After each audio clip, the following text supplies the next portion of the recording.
Thank you. Well, to talk in a bit more detail about the Egyptian proposal that's on the table, we're joined by Miret F. Mabrouk. She's a senior fellow and the founding director of the Egypt and Horn of Africa programme at the Middle East Institute. Thank you very much indeed for being with us. There have been some reports that Hamas is open to the Egyptian proposal. Do you have any more information on that? I don't actually have any more information on that. First of all, thank you so much for having me on. I don't actually have any more information on that. I would not be surprised if they were open. They are in a greatly weakened state, but I think any acceptance on their part is going to include some form of hostage swap and some form of withdrawal from Gaza. Now, considering the amount of damage that Israel has wreaked upon Hamas's infrastructure, considering that Yahya Sinwar has been killed, considering all of these factors, I mean, a withdrawal might be something that Israel might agree to. I've not the slightest idea, but I do think that Hamas, at the very, very least, is going to be sitting there and is going to be seriously considering anything on the table. And from Cairo's perspective, how important is it for them to be the ones that manage to get a deal instead of Qatar? Because there does seem to be a certain rivalry there, just in terms of remaining a relevant player in the region. Okay. I actually don't think that it's an either or, because I don't think the Egyptians would be able to pull it off on their own. I don't think the Qataris would be able to pull it off on their own. And really, nothing is going to happen without acceptance from both Hamas and, most importantly, the Israelis. There isn't really a rivalry between Egypt and Qatar in the sense that they both provide different contacts, a different set of networks. They've really been working together on this.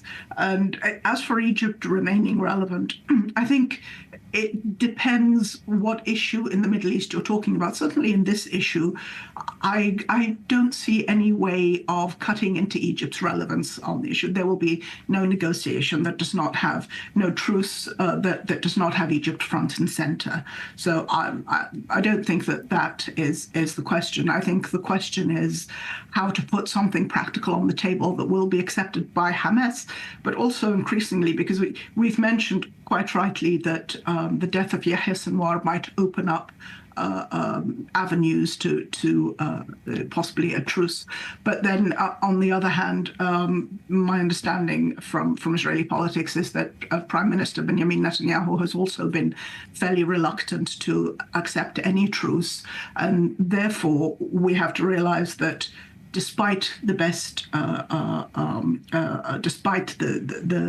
considerations of both the Egyptians and the Qataris and the Americans, it really is going to be something that for Hamas and Israel to step up on. And Qatar differs from Egypt, of course, doesn't it, in that Gaza is right on Egypt's doorstep. Egypt used to, in fact, control Gaza. Does it have a strategy when it comes to the reconstruction of Gaza and what it would like Gaza to look like and who would control Gaza in the future?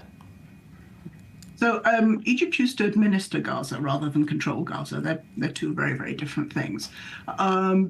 And again, I think we're looking at it slightly backwards. Any viable strategy for Gaza is going to have to be something that Israel comes up with in coordination with whatever Palestinian entity is going to be in charge. It's not going to be Hamas, obviously. But also Israel has said that it won't accept a PLO entity either, which makes life difficult.